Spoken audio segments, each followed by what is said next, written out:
Hello everyone, welcome to all of you. सभी का स्वागत है एक बार फिर से डीएस सेलेक्टर्स के इस लेटेस्ट वीडियो में। आज के इस लेटेस्ट वीडियो में हम लोग देखेंगे वैद्युत द्विध्रुव के कारण अक्ष पर उत्पन्न वैद्युत क्षेत्र की तीव्रता। पिछले वीडियो में हम लोगों ने लेक्चर 5 तक कंप्लीट किया था, जिसमें हम लोगों ने जाना था कुछ चीज़ें, वैद्युत क्षेत्र की तीव्रताएं, बल रेखाएं, बिंदु आवेश के कारण, ये सभी चीज़ें हम लोगों ने पहले देख चुके थे। अब हम वीडियो में जानते हैं विद्युत आवेश या कहेंगे वैद्युत द्विध्रुव के कारण अक्ष पर उत्पन्न वैद्युत क्षेत्र की तीव्रता। तो चलिए आज हम लोग जो ड्राइव करने वाले हैं, यानी कि जो डेरिवेशन हम लोग करने वाले हैं, सॉल्व करने वाले हैं और व्यंजक प्राप्त करने वाले हैं, वो देखेंगे वैद्युत द्विध्रुव के कारण। क्योंकि पहले ही वीडियो में मैंने क्लियर किया था कि वैद्युत द्विध्रुव क्या होता है, वैद्युत द्विध्रुव आघूर्ण क्या होता है, उन सभी चीज़ों को अच्छी तरह से क्लियर किया था। अगर नहीं वो वीडियो आपने देखा है तो सिर्फ 5 या 5.5 मिनट में मैंने पूरा समझा के रखा है क्लियर एकदम। जाइए डिस्क्रिप्शन में अभी लिंक है, वहाँ से जाके देख लीजिए। और बहुत ही इंपॉर्टेंट है ये सभी परीक्षा के फॉर्म से, परीक्षा ओरिएंटेड, यानी आप कह सकते हैं एग्जाम ओरिएंटेड सारी चीज़ें बताई जा रही हैं। तो आप लोग एकदम बिल्कुल निश्चिंत रहिए, पढ़ाई कहते रहिए, बस आपको दिक्कत लेने की, आपको प्रॉब्लम की कोई भी होगी, यहाँ पर मैं यानी देव सर आप सभी के लिए हमेशा के लिए हैं, यहाँ पर कोई दिक्कत नहीं है। चलिए तो हम लोग देखेंगे आज वैद्युत द्विध्रुव के कारण अक्ष पर उत्पन्न वैद्युत क्षेत्र की तीव्रता। वैद्युत द्विध्रुव के कारण अक्ष पर अक्षीय स्थिति और एक निरक्षीय स्थिति और एक व्यापक बिंदु पर स्थिति होती है। तो हम पहले इसमें देखेंगे वैद्युत द्विध्रुव के कारण अक्ष पर उत्पन्न तीव्रता, उत्पन्न वैद्युत क्षेत्र की तीव्रता।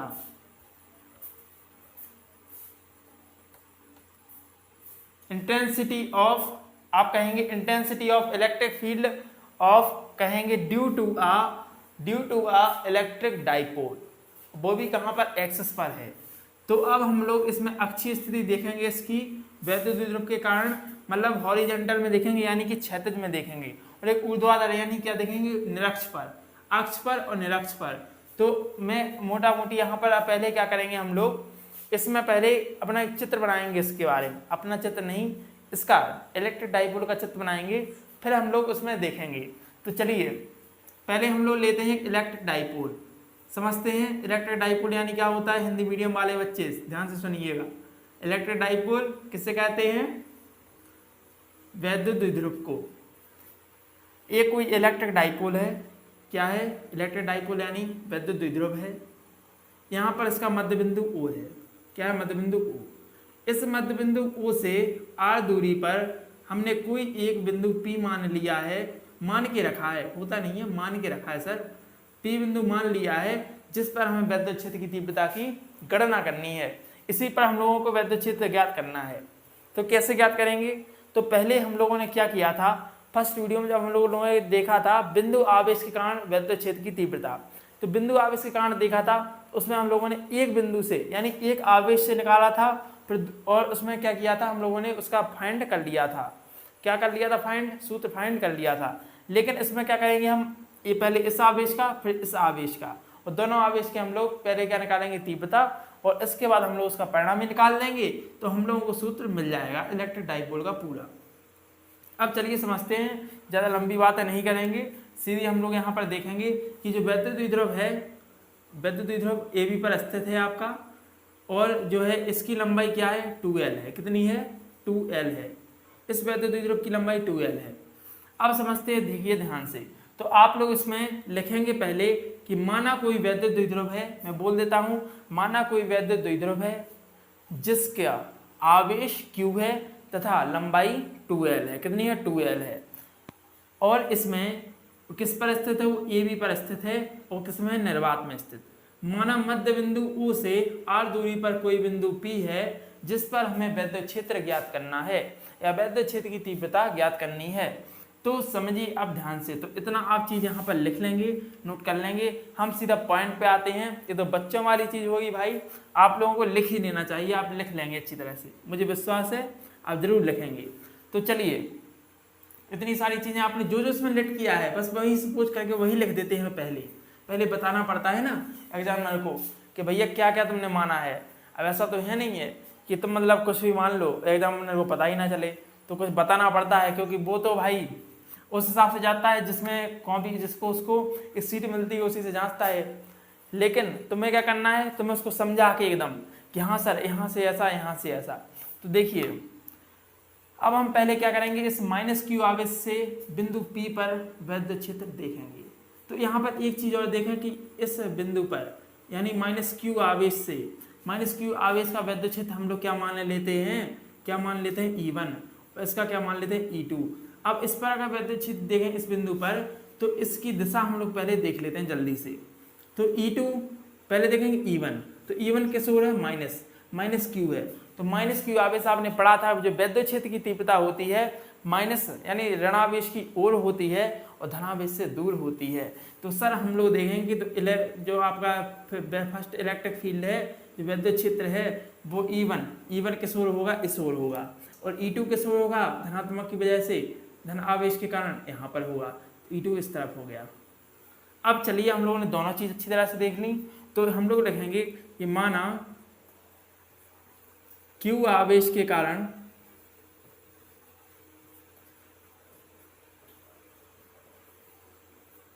वैद्युत क्षेत्र E1 है। तो आपने देखा कि बिंदु आवेश के देखेंगे, तो बिंदु आवेश क्या है, यहाँ पर पहले माइनस क्यू से लेंगे ना, तो E बराबर सूत्र होता है 1/4πε0 Q/r²। एक इसका सूत्र होता है, ये होता है किसी बिंदु आवेश के कारण वैद्युत क्षेत्र का सूत्र होता है। तो यहाँ पर हम लोग देखते हैं कि माइनस क्यू आवेश से लेकर कहाँ तक, बिंदु P तक। तो देखो ध्यान से, अब तो इसकी हम लोगों ने तीव्रता E1 मान ली। अब 1/4πε0 लिखेंगे सर जैसा का तैसा, और इनटू में Q रखेंगे, तो Q रख दिया। अब R जो है हम लोगों को दूरी देखना है। R क्या है सर, दूरी है। दूरी है तो दूरी हम लोग यहाँ से लेंगे, कहाँ से, माइनस क्यू आवेश से बिंदु P तक की दूरी क्या होगी बताइए, जल्दी से बताइए क्या होगी। तो अब देखिए ध्यान से, यहाँ तक बिंदु P तक की दूरी, तो आपको पता है यहाँ पर इसको बांटेंगे तो इसमें L से बट जाएंगे कि नहीं दोनों दूरी, बताओ 2L है तो L यहाँ पर, L है यहाँ पर, देखो ध्यान से दिख रहा है। यानी कि R तो इतना है मध्य बिंदु O से, R इतना है बिंदु P तक, लेकिन हम लोगों को A वाली दूरी भी इसमें ऐड करनी पड़ेगी। तो Q आवेश से माइनस Q आवेश से बिंदु P तक मिल जाएगा, तो क्या होगा R प्लस L। तो ये हम लोगों को दूरी मिल गई है माइनस Q आवेश से बिंदु P तक की। तो लिख लो जल्दी से, क्या आ जाएगा, R प्लस L का होल स्क्वायर, ये आ जाएगा आपका, इतना आ गया। तो E1 के कारण हमने आपका E1 देख लिया है, मतलब माइनस क्यू आवेश के कारण देख लिया है वैद्युत क्षेत्र। इसको समीकरण नंबर 1 मान लेते हैं। क्या मानेंगे भैया, 1 मान लेते हैं। 1 मान लिया। अब हम लोग इसी प्रकार दूसरा करेंगे, तो लिखेंगे प्लस क्यू आवेश के कारण, प्लस क्यू आवेश के कारण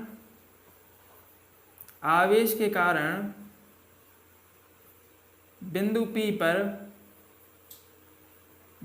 पर वैद्युत क्षेत्र E2 है। यहाँ अपने आप से लिख लेना कि माइनस क्यू आवेश के कारण क्या लिखेंगे, माइनस क्यू आवेश के कारण बिंदु P पर वैद्युत क्षेत्र E1 है, बिंदु P पर। तो यहाँ पर मैं लिखना भूल गया, लिख लेना आप, थोड़ा सा होता रहता है, थोड़ा अपने हिसाब से भी कर लेना चाहिए। E2 यहाँ पर हो गया वैद्युत क्षेत्र। अब हम लोग देखेंगे E2, तो E2 क्या है, प्लस क्यू आवेश के कारण। तो E2 का क्या होता है, देखिए ध्यान से, E2 यानी यहाँ पर प्लस क्यू आवेश के कारण। तो आप देखेंगे कि R यहाँ तक की दूरी इतनी है, R O से यहाँ तक की R, और यहाँ से यहाँ तक की दूरी हम लोगों को फाइंड करनी है। तो यहाँ तक की कितनी है, L है। क्या है, यहाँ तक की L है।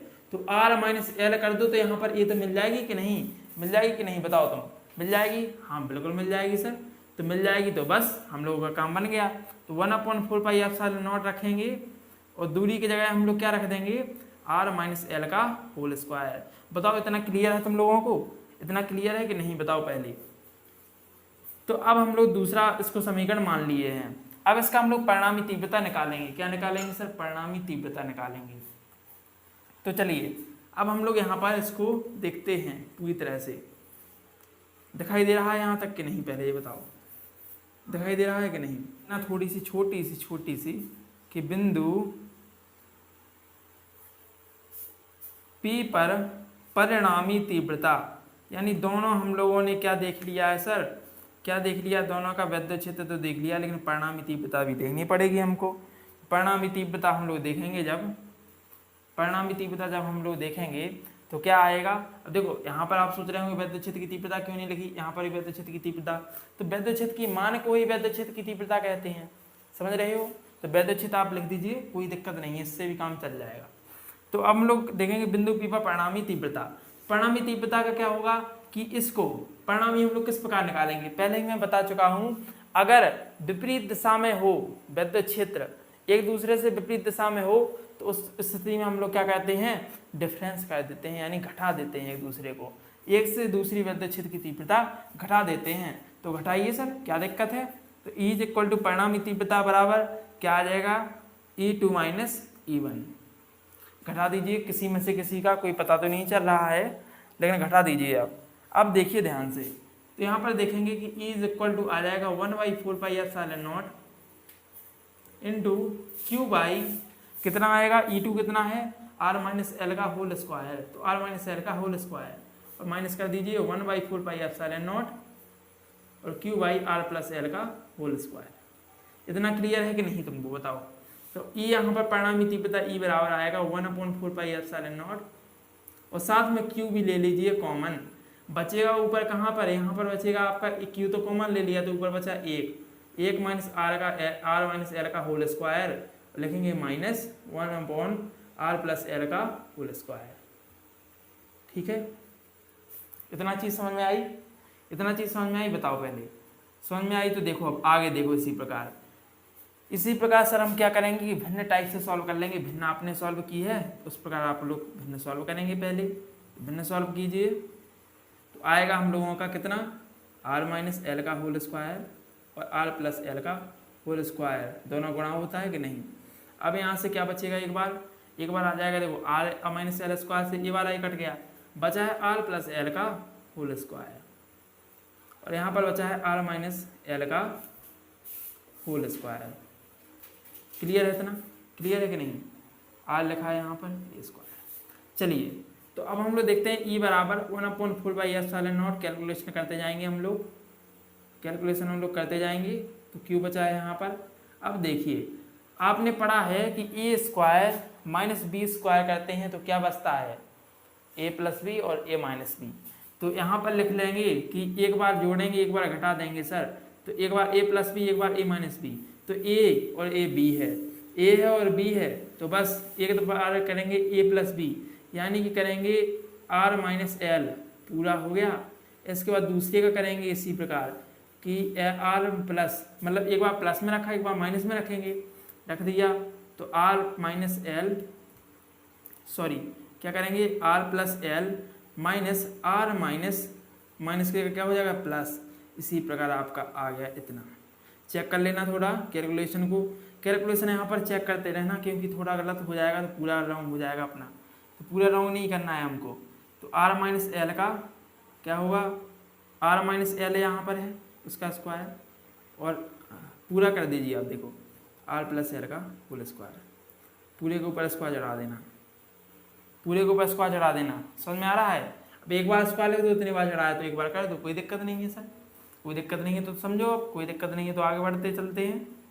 1/4πε0 क्यू लिखो, यहाँ पर देखो एल से एल कैंसिल हो गया, आर से आर कैंसिल हो गया, बचा है एल और बचा है आर, तो 2r इंटू क्या बचेगा, 2l, 2r into 2l upon में लेके आएंगे तो कितना बचेगा, आर स्क्वायर माइनस एल का होल स्क्वायर, पूरे का स्क्वायर। किस प्रकार लाए तो समझो, एक बार a प्लस बी है एक बार a माइनस बी है, यानी कि हम a square minus b square तो लिख सकते हैं कि नहीं, तो a square minus b square के ऊपर होल स्क्वायर चढ़ाएंगे, इसी प्रकार आ जाएगा अपना इतना। अब आपको पता होना चाहिए कि वैद्युत द्विध्रुव आघूर्ण का सूत्र क्या होता है, P बराबर Q इंटू 2L होता है, P बराबर Q इंटू 2L होता है। अब यहाँ तक दिख रहा है कि नहीं, पहले बता दो, दिख रहा है कि नहीं, यहाँ तक ये दिख रहा है क्लियर। चलिए, तो अब यहाँ पर हम लोग शॉर्ट थोड़ा लॉन्ग पड़ रहा है, तो यहाँ पे हम इसको रिमूव करते हैं थोड़ा, इतना तो नोट हो गया है कि नहीं यहाँ इस तरह वाला। तो चलिए अब हम लोग यहीं पर कर लेते हैं इसको।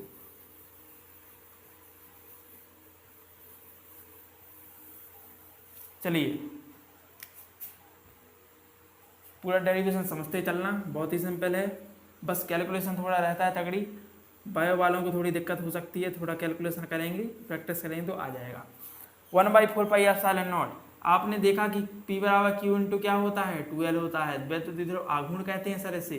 तो हम लोग क्या करेंगे, इसमें अब Q अंदर कर देंगे प्रवेश, तो 2R, पहले तो 2R लिखा है, क्या लिख रहे थे सर आप, 2R इंटू Q अंदर लेके गए तो Q इंटू 2L हो गया कि नहीं, यहाँ पर बताओ, Q अंदर लेके गए Q इंटू 2L, और अपॉन में लेके आएंगे तो क्या बचेगा, R² माइनस L² के ऊपर स्क्वायर। बस अब हम लोग अपना काम करेंगे, और हम लोगों ने देखा 1/4πε0 आगे आ गया, और 2R और यहाँ पर क्या हो जाएगा, P हो जाएगा सर।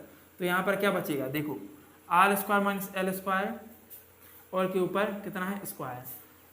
अब इसमें जो L² है सर, वो बहुत ही छोटी दूरी है, क्या है, छोटी दूरी, क्या है, बहुत ही छोटी दूरी है। छोटी दूरी है तो हम लोग उसको मानते ही नहीं है। अब जब कोई चीज़ छोटी हो उसको हम लोग नगण्य कर देते हैं, उसको तो रहने दो यार।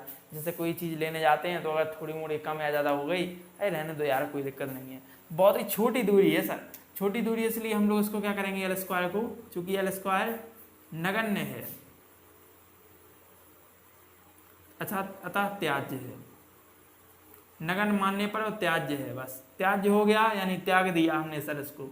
तो R² की पावर एक बार और 2 हो जाएगा। इसी प्रकार हम लोगों का जो सूत्र निकल के आएगा वो आएगा 1/4πε0 और 2RP लिखा है, तो यहाँ से लिखेंगे 2RP और R की पावर 4, एक से एक खत्म हो गया, तो क्या बचा यहाँ पर 2P, क्या बचेगा, E इज इक्वल टू आएगा 1/4πε0 और 2P अपॉन में R³। यही हम लोगों का वैद्युत द्विध्रुव के कारण अक्ष पर उत्पन्न वैद्युत क्षेत्र की तीव्रता का फॉर्मूला हो जाएगा। बताइए सभी को क्लियर है कि नहीं, पहले बता दो, क्लियर है सर। चलिए दोस्तों, तो आज का ये वीडियो हम लोग यहीं तक रखते हैं, मिलते हैं नेक्स्ट वीडियो में, तब तक के लिए धन्यवाद। अब नेक्स्ट वीडियो में हम लोग क्या करेंगे, निरक्षीय स्थिति देखेंगे वैद्युत द्विध्रुव के कारण। तो चलिए विदा लेते हैं आज के सेशन से और मिलते हैं नेक्स्ट वीडियो में, तब तक के लिए धन्यवाद। जय हिंद, सभी को बहुत सारा प्यार दिल से। चलिए।